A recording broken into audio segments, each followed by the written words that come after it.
कुछ किताबें होती हैं जो सिर्फ कहानियां नहीं होती, वो अपने आप में एक पूरी दुनिया होती हैं। तो आज हम एक ऐसी ही दुनिया में कदम रखने वाले हैं और उसे देखेंगे बिल्कुल बाहर से अंदर की तरफ, एक एक परत खोलकर। चलें इस सफ़र को शुरू करते हैं वहीं से जहां से कोई भी पढ़ने वाला करता है, यानी किताब के सरवरक से। जरा नाम पर गौर करें, उदास नस्लें। इस नाम में ही एक वजन है, एक थकावट का एहसास छुपा है। और फिर ये सरवरक देखें, ये जो वसी तन्हा सा मंजर है ना, ये बिल्कुल उसी थकन के एहसास को एक तस्वीर में कैद कर देता है। अच्छा, ये है उन्वान का सफ़ा। मुसन्निफ का नाम अब्दुल्ला हुसैन। लेकिन यहां जरा 1 मिनट रुकिए और इस खताती के अंदाज को देखिए। ये नस्तालीक है, उर्दू लिखने का वो रिवायती खूबसूरत तरीका।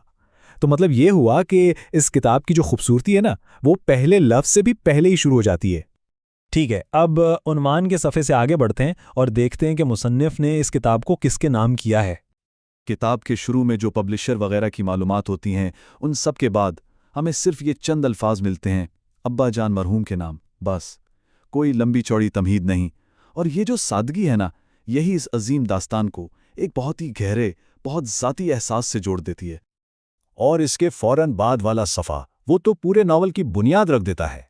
किसी बाब से नहीं, बल्कि एक जगह और एक पेशिन गोई से। देखें, सिर्फ 2 अल्फाज लिखे हैं, ब्रिटिश इंडिया, मगर ये 2 अल्फाज ही काफ़ी हैं हमें सीधा तारीख के एक तूफ़ानी दौर में ले जाने के लिए। वो दौर जब सब कुछ बदल रहा था, टूट रहा था।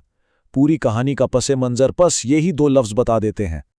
और फिर इसके नीचे यसाया की किताब से ये इक्तिबास आता है, और लोग ज़मीन की तरफ देखेंगे और देखो मुसीबत और अंधेरा, कर्ब की तारीकी, और वो अंधेरे में धकेल दिए जाएंगे।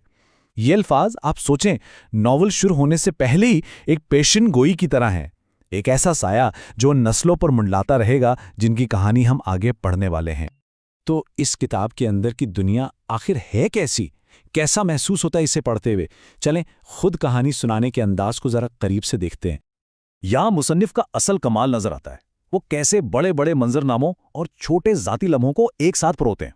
एक तरफ आपको ऐसा बयानिया मिलेगा, लंबा, तफसीली, और दूसरी तरफ अगले ही सफ़े पर किरदारों के बीच छोटे छोटे मुकालमे। तुम कब आए? अभी। क्यों? बस ऐसी।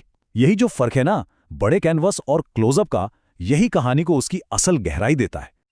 तो अब जब हमने इन सारी तहों को एक एक करके देखा है, तो अब हम इस उन्वान उदास नस्लें के असल वज़न को समझ सकते हैं।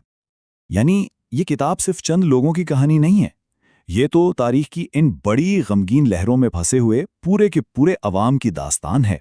इसका असल मौजू वो थकावट है, जज्बाती, सकाफती, रूहानी, जो इतनी बड़ी तारीखी तब्दीलियों के बीच जीने से पैदा होती है। और आखिर में ये सब हमें एक बहुत गहरे सवाल पर लाकर छोड़ देता है कि आखिर किसी नस्ल की कहानी अपने वक्त के अंधेरों से बचती कैसे है।